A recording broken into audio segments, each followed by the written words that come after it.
Glória a Deus. Muito bem, amados irmãos, eu gostaria de cumprimentá-los todos com a paz de Cristo Jesus. Amém? Por gentileza, todos que possuem um exemplar da Bíblia, eu gostaria que acompanhasse somente o versículo 23 do livro de Provérbios. Está fácil de achar. 23, capítulo 23, verso 23. Livro de Provérbios, capítulo 23 e o verso 23. Eu quero aproveitar, 10 para as 9, eu tenho para ministrar a palavra do Senhor. Então, eu gostaria de aproveitar todo esse tempo para ministrar a palavra do Senhor. Vamos lá, todos acharam? Amém? Livro de Provérbio 23, capítulo 23, o verso 23. Somente este verso, diz assim: compra a verdade e não a vendas. Sim, compra a sabedoria, a disciplina e a prudência. Podeis tomar os vossos assentos. Amados irmãos, este ano foi um ano difícil para todos os que habitam no coração desta terra. E nós chegamos no final deste ano e muitos que nós conhecemos passaram para o outro lado. E nós, pela sua bondade, estamos aqui. Muitos estão sofrendo, outros estão ofegantes, outros estão passando pela dor da separação e outros estão angustiados pelos dias que passaram no desenrolar deste ano. E é bom, amados irmãos, lembrar que Elias, o leão dos profetas, representa os profetas. Elias estava cansado, estava depressivo, e ele estava com medo de Jezabel. Correu, fugiu, e a Bíblia diz que ele entrou numa caverna e dormiu. E note como é importante nós entendermos que a Bíblia relata que veio um vento forte, não é assim? Veio um terremoto, veio fogo, veio uma chuva, e todos, a Bíblia diz, porém Deus não estava no vento forte, porém Deus não estava no terremoto, porém Deus não estava na chuva, numa voz calma e serena. Não sou eu que estou dizendo, é a Bíblia. Por quê? Porque Elias precisava ouvir a voz de Deus, porque ele estava ofegante, estava cansado, estava decepcionado. E a Bíblia diz, amados irmãos, que é Deus que fala e o homem vive. É a voz do Senhor, ela é encantadora, ela é cheia de majestade. Disse Jesus: as minhas ovelhas ouvem a minha voz e me seguem, e delas eu sou conhecido. Nunca houve na história de Israel e na história da igreja um avivamento fora da palavra. Fora da palavra é emoção, e a emoção não substitui a ação. Disse o apóstolo Pedro: seca-se a erva e cai as suas folhas e a sua flor, toda a carne é como a erva e toda a glória como a flor, mas a palavra de Deus permanece, e esta é a palavra que entre vós foi evangelizada. Vocês lembram que Abacuque disse: Senhor, eu ouvi a tua palavra e temi. Aviva a tua obra no meio dos anos. Nós não podemos, prezados irmãos, estar estressado na alma e não ter tempo para ouvir o que Deus tem a dizer através da sua palavra. A Bíblia diz que a palavra do Senhor é como prata refinada, purificada 7 vezes em forno de barro. Ela é escudo para quem nela confia. E nós precisamos recorrer às Escrituras. A Bíblia se utiliza pelo menos de 3 linguagens: linguagem literária, alegórica e figurada. Esta linguagem aqui no original hebraico é a mesma que nós encontramos no Novo Testamento, que o original é o grego. Vocês vejam que diz assim no Velho Testamento: compra a verdade e não a venda. Compra a sabedoria, a disciplina e a prudência. Compra e não a venda. Essa palavra comprar também se encontra no livro do profeta Isaías. No capítulo 55 diz assim: vinde, comprai sem dinheiro vinho e leite. Olha o que a Bíblia está dizendo: vinde, comprai sem dinheiro. E no Novo Testamento nós achamos, o próprio Jesus falou 2 vezes, no capítulo 25 de Mateus e no livro do Apocalipse, que as 5 insensatas foram comprar o azeite, lembra? E Jesus disse para a igreja de Laodiceia: aconselho que de mim compres. Eu pergunto para os amados irmãos: o conselho de Jesus é bom ou é ruim? Jesus disse para a igreja de Laodiceia: eu aconselho que de mim compres ouro, colírio e vestes. Jesus está dizendo: eu aconselho que vocês, eu tenho para vender para vocês. Eu não tenho para dar, eu tenho para vender, eu tenho para negociar. Mas eu tenho uma notícia boa para todos aqui nesta noite: que todos nós temos condições de comprar. Porque esta palavra comprar, que Jesus faz menção, é pagar o preço. Pagar o preço, está disposto em pagar o preço. E esta palavra aqui no Velho Testamento, então, comprar também é pagar o preço. Pagar o preço. Agora veja o que nós temos aqui, essa escritura aqui nesta noite. Veja bem: compra a verdade e não a venda. Olha o que a Bíblia está dizendo: quantos te venderam a verdade? A Bíblia disse o escritor aos Hebreus, que Esaú vendeu a sua primogenitura e buscou com lágrima e não alcançou, porque não se achou lugar de arrependimento no coração de Esaú. Esaú vendeu, por quê? Porque Esaú era profano. Esaú não valorizava as coisas sagradas, e ele vendeu. Demas amou o presente século. Demas vendeu a verdade e abraçou as promessas do mundo.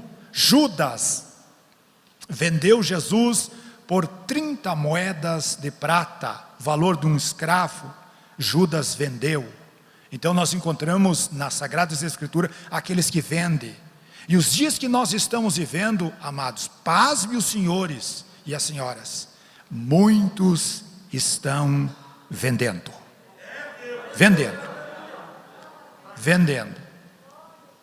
Comprar é pagar o preço, vender é trocar por outra coisa. Trocar. E nós achamos aqui essa escritura dizendo assim, ó: compra e não a venda. Seja um comprador, pague o preço pelaquilo que é bom, mas não venda. Não venda. Não seja alguém que venha vender. Compra a verdade. Diz um estudo à parte que quando Jesus disse para Pilatos assim: tu não sabe que eu tenho poder para te soltar? Foi a tua gente que te entregou a mim? Jesus disse assim: nenhum poder é dado ao homem, se não vier do alto. Mas todo aquele que é da verdade, ouve a minha voz. Ouve a minha voz. E Pilatos pergunta para Jesus: mas o que é a verdade? Com ironia. Ele não esperou. Note, diz o estudo à parte que Pilatos morreu, antes de morrer ficou fora de si, e continuamente ele ia lavar as mãos, lavar as mãos, lavar as mãos. Pilatos não deixou a verdade entrar no seu coração. Prezados irmãos, o caminho é estreito, a porta é estreita, mas todos aqueles que conheceram a verdade foram libertos pela verdade. Nós estamos aqui porque a verdade nos libertou, não é verdade? Jesus disse assim: conhecereis a verdade, e a verdade vos libertará. Nós somos libertos pela verdade, e nós não podemos vender a verdade. Compra a verdade. E o texto prossegue, diz assim: e compra a sabedoria, compra a disciplina e a prudência. Compra a sabedoria. Pelo menos a Bíblia se detém em 3 tipos de sabedoria. Sabedoria humana. Jesus falou desta sabedoria na parábola da providência, quando ele disse assim: qual é o rei que, indo à guerra, sabendo que vem com ele 20.000, ele irá com 10.000? E quem vai construir uma torre? Primeiro não faz um orçamento, para que alguém venha dizer: este começou e não terminou. Jesus está falando o quê? Sabedoria humana. E existe a sabedoria maligna. Esta sabedoria foi corrompida, estava com o antigo Lúcifer, até que fosse corrompida a tua sabedoria. Note que é uma sabedoria corrompida, mas ele tem repartido esta sabedoria com os traficantes, com os feiticeiros, com os filhos de Belial, com intenção de enganar a massa humana, colocando um fermento para destruir esta sabedoria maligna. Mas a Bíblia também fala da sabedoria divina.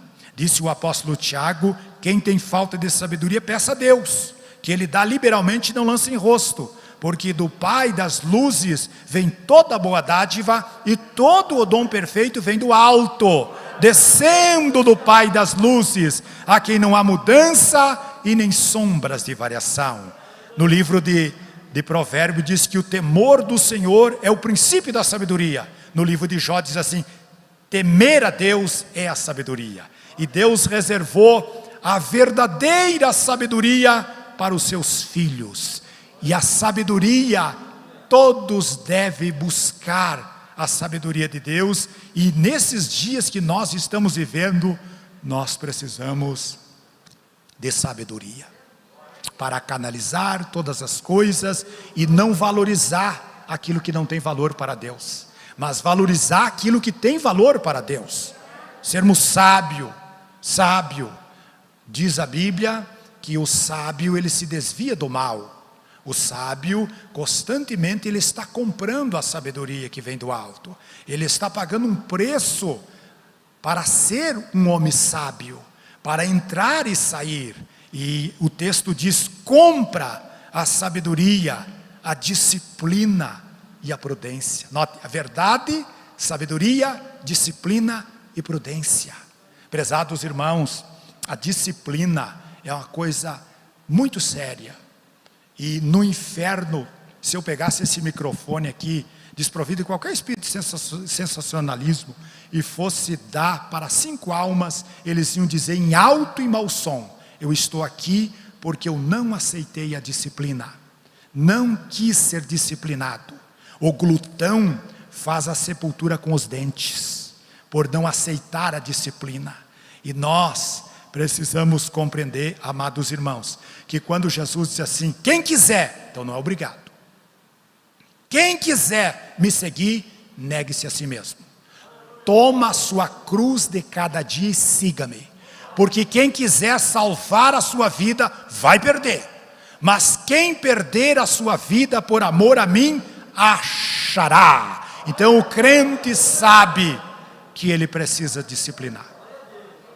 Muito nós devemos a Martinho Lutero.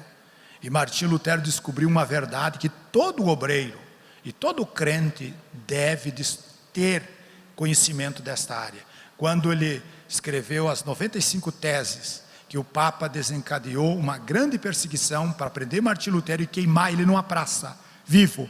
E ele respirava o martírio, Martinho Lutero, porque os cardeais estavam buscando ele para martirizar. E Martinho Lutero descobriu uma das maiores revelações para o seu ministério, a sua vida. Ele disse a seguinte palavra: eu tenho mais medo do meu coração do que o Papa e todos os seus cardeais. Sabe o que eu aprendo? Martinho Lutero sabia muito bem que se o Papa o queimasse, ele ia para o céu. Mas se ele não disciplinasse o seu coração, ele estaria perdido. Billy Graham disse uma grande verdade. Ele disse assim: eu quando olho para dentro de mim, dentro do meu coração, eu vejo abismo. Abismo. Existe uma lenda escocesa que um camponês, ele era assombrado pelo um monstro que vinha no seu sítio, matava os seus cordeiros, despedaçava, comia uma parte e despedaçava a outra. E uma noite o monstro veio e matou o seu primogênito, seu filho. E a lenda escocesa diz que o camponês ficou enfurecido e ficou numa lua cheia, numa noite fria, esperando aquele monstro, à espera do monstro. Quando o monstro chegou, ele saltou com seus punhos sobre a cabeça, sobre o pescoço do monstro, derrubou o monstro no chão. E ele conseguiu dominar o monstro e sacou da espada para decepar a cabeça do monstro. E era uma noite de lua cheia. A lua cheia deu em cima do rosto do monstro quando ele foi lançar a espada, e o camponês ficou perplexo. Ele viu que o rosto do monstro tinha o mesmo rosto dele. Aí vem a lenda escocesa que o maior inimigo do homem é ele mesmo. Quem é o diabo sem inclinação da minha carne e da tua carne? Então, compra disciplina. E se nós não recorrermos e reconhecermos que nós precisamos ser disciplinados, disse Jesus: se vós não reconheceis a mim, morrereis nos vossos pecados. E nós precisamos conhecer e viver na disciplina, sermos disciplinados pelo Senhor. Esta é uma palavra digna de toda aceitação, que Cristo Jesus morreu pelos pecadores, da qual eu sou o principal, disse o apóstolo São Paulo. E o texto diz assim, que é para nós comprarmos a prudência. Veja bem, compra a prudência, ser prudente. Prezados irmãos, o apóstolo Paulo disse para a igreja de Éfeso: vede prudentemente como andais, não como nécio, mas como sábio. Vocês vejam que as insensatas do capítulo 25, elas foram comprar o azeite, e as prudentes tardou o noivo. O que as prudentes dormiram também. Então eu entendo que existe um sono à vista, não é verdade? Existe um sono, todas elas dormiram, todas, porém as prudentes dormiram com uma reserva. E quando chegou o noivo, as prudentes acenderam as suas lâmpadas, porque a prudência, o noivo pode tardar, mas nós vamos levar uma reserva, nós vamos ter combustível. Prezados irmãos, como é importante o crente ser prudente. Se ele é prudente, ele agrada a Jesus. E o apóstolo Paulo disse para Tito: tu ensina que as mulheres mais velhas, elas sejam prudentes, para ensinar as mais novas, amar os seus maridos, amar a Deus e ser boas donas de casa.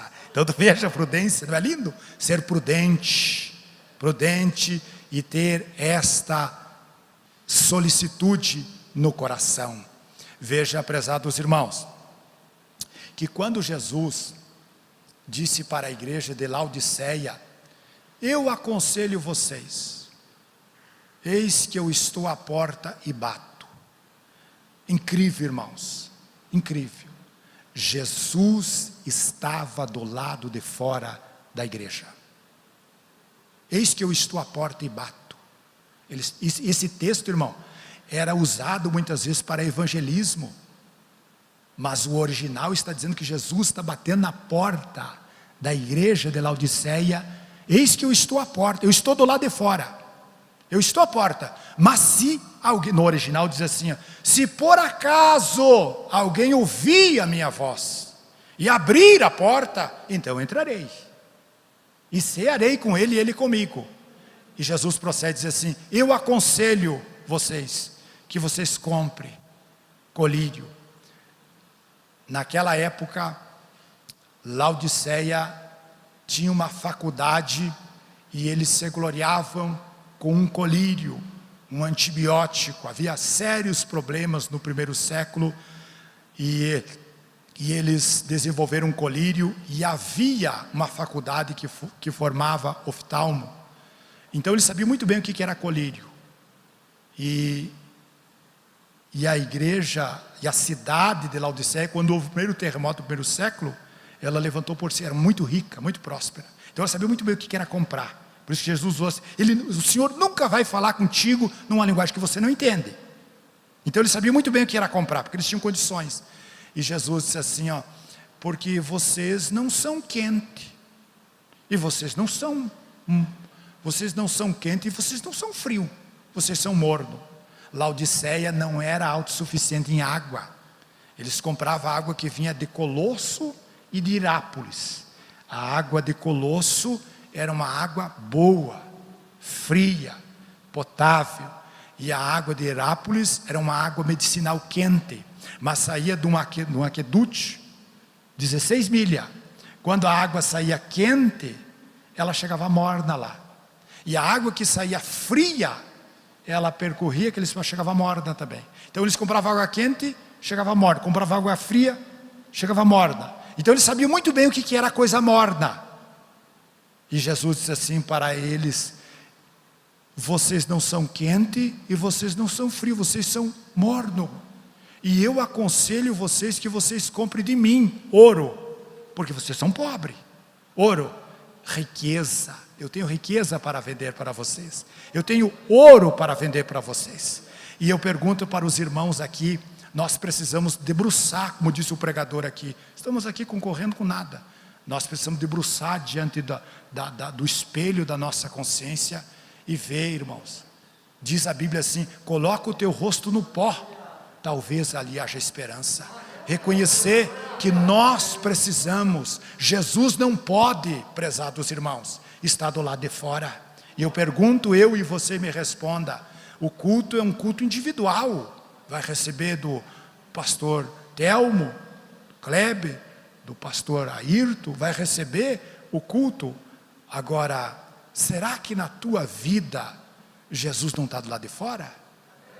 O famoso pintor que pintou o quadro Jesus batendo na porta, estava numa exposição famosa, e ele fez de propósito. Note que não tem um trinco, não tem maçaneta, o trinco está por dentro.